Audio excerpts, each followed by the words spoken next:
You've been introduced to the idea of knowledge graphs as a data structure that stores information in nodes and in the relationships between those nodes.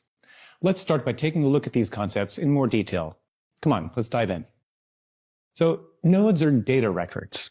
We're going to start exploring what that really means inside of a knowledge graph by actually just drawing what a graph might look like and talking about how the data patterns within the graph emerge. Here we have a very, very small graph with just a single thing, a person whose name is Andreas. That's me, of course.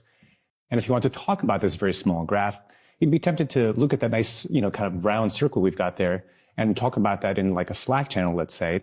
You could use parentheses around the person, and that would mean, okay, we've got a node here, that's a person. So we're going to pay attention to that as we kind of evolve a very small graph. Let's add another person. So now we have this person, Andreas, another person whose name is Andrew. And again, sort of in a text representation of that, we'll use parentheses for each of those persons. Now we have a data pattern that's actually just person, comma, person, the data pattern of a graph that has people inside of it.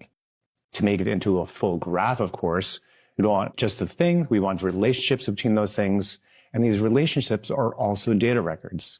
We have a person Andreas, a person Andrew, and a relationship that person Andreas knows the person Andrew, and knows since 2024.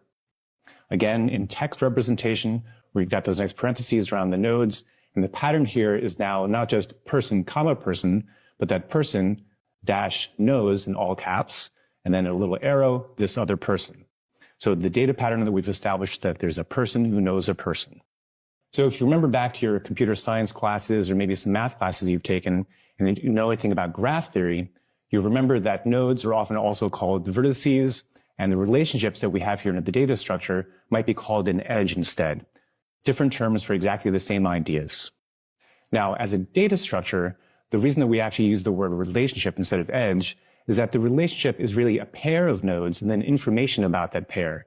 So you can think about the idea that the relationships actually contain two nodes. So here, there's a nodes relationship that contains Andreas and is directionally also containing Andrew. To expand our small graph a little bit, we have the idea that there's a person, Andreas, who knows another person, Andrew. And what do they have in common? They also have this course, Knowledge Graphs for RAG, in common. So we'll introduce that as a new node in this small graph. We know that person Andreas teaches this course. So here's a new data pattern among two new kinds of nodes. There's the person that we already had and this new course node as well. Andrew also has a relationship to this course. Andrew helped introduce this course. So we both have relationships between the people and the course. And if you look at that in the text representation here in the bottom, this becomes a little bit longer of a data pattern, but you can still read through this, and it's worth taking the time to do that. You can see that there's a person who teaches a course going from left to right, but then on the other side, you have kind of the reverse direction where you read from the outside again, a person that introduces that course. Putting that all together in one line, you then have directions going from left to right, but also right to left, meeting in the middle at that course. A little side note here that I think is interesting when you're thinking about how to data model within a knowledge graph. You could say that, this person who's Andreas is a teacher. You could say that this person, Andrew, is an introducer, I suppose. But instead of that, we don't really need to add those extra labels to the people themselves because Andreas is a teacher because he is teaching. Andrew might be an introducer because he does introductions. So you don't need to add extra labels to the entities themselves, to the things or the people. You can just use relationships for further qualifying what those people are and what their roles are within the graph. Okay, here's a completed, very small graph with just 3 nodes and also 3 relationships. A person who knows another person, that person has taught a class or teaches a class called Knowledge Graphs for RAG, and Andrew introduces Knowledge Graphs for RAG. That is our completed graph for this small introduction. Okay, now formally, nodes have labels. We already introduced the idea that we have persons and we have this course. In the knowledge graph, we call those labels of those nodes. Labels are a way of grouping multiple nodes together. So for everybody that's going to be a person, we give a person label. For everything that's going to be a course, it gets a course label. Nodes, because they're data records, also have values, of course. And those values are properties. They are key value properties that are stored inside of the node.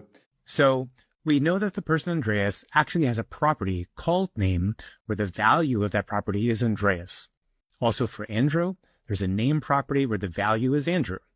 And again, for the course, it has a title, Knowledge Graphs for RAG. Because relationships are data records, they have a direction, a type, and also properties. So we've realized that we have these knows relationships, teaches relationships, and also introduces relationships. That's fantastic. For each of those, we can add extra information by adding properties to them. That this person knows another one since 2024. The teaching relationship also has a year, 2024. And the introduction is actually for what section of the course is being introduced. So what is a knowledge graph?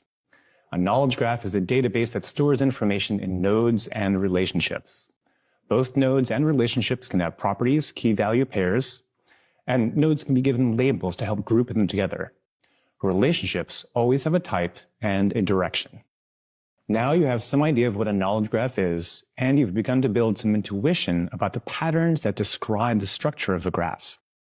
Now let's apply these ideas in code with the real graphs of movie data. To do this, you'll use a query language called Cypher. Join me in the next lesson to try this out.